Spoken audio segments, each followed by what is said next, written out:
Sa mga pagkakataong piling mo lugmok ka, sana maisip mo na lumaban.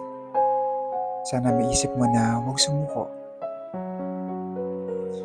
Kasi hindi naman doon natatapos yung buhay, di ba?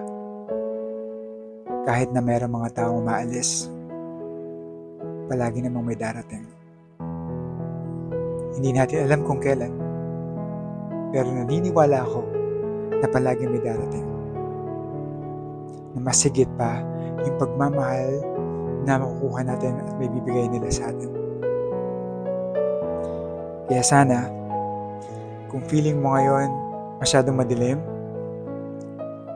feeling mo ngayon grabe yung pain na nasa heart mo, o grabe yung sugat na iniwan sa iyo ng tao, lagi mong tandaan na palagi tayong may aral na nakukuha sa lahat ng karanasan. Sana maisip mo na baka isang araw, kasama mo na yung para sa'yo, na masayang masaya ka, at maramdaman mo yung tunay na kahulugan ng pag-ibig. Sarap, no? Alam ko parang mahirap, pero naniniwala ako na may darating. Dahil naniniwala rin ako na tapos na yung mga love story natin. Naisulat na siya eh. Because God is the author of our love story.